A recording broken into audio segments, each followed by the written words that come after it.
សួស្តីអ្នកទាំងអស់គ្នាថ្ងៃនេះខ្ញុំចង់ណែនាំអ្នកទាំងអស់គ្នាអំពីរបៀបនៃការបង្កើត hero និងចូលប៉ាក់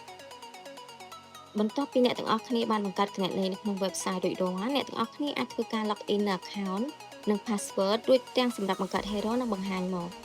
អ្នកទាំងអស់គ្នាអាចជ្រើសរើសតួអង្គនិងបំពេញឈ្មោះដែលលោកអ្នកពេញចិត្តរួចចុច entering game ដើម្បីចូលប៉ាក់លោកអ្នកគ្រាន់តែចុច mouse ដល់លើ tool ដែលមានឈ្មោះថា password 2ជ្រើសរើសពាក្យ join signal បន្ទាប់មកលោកអ្នកអាចជ្រើសរើសយក level 6ឬ level 75បន្ទាប់មកហ្គេមរបស់យើងនឹងធ្វើការ auto log out សូមលោកអ្នកមកបញ្ចូល password ដើម្បី login សារជាថ្មីនៅពេលលោកអ្នក login ចូលទៅខាងក្នុងវិញលោកអ្នកនឹងមើលឃើញថាអ្នកនឹងបានចូលប៉ាក់ដែលជ្រើសរើសនឹងទទួលបាន level 75ហើយក៏មាន free នៅ item មួយចំនួនដូចជាកន្ទុយទន្សាយ10ដើម្បីធ្វើការបើក item keeper និង live full moon ផងដែរ server យើងខ្ញុំក៏មាន free នៅ J-Point ដើម្បីទិញសម្ភារៈផ្សេងៗនៅក្នុង shop J-Point ជាច្រើនដែរ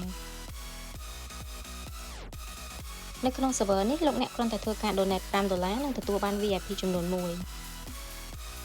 ដែលមាន title និងសម្ភារៈនៅក្នុង VIP មានជាច្រើនសម្រាប់បងប្អូនប្រើប្រាស់ផងដែរសូមអរគុណសម្រាប់ការទស្សនា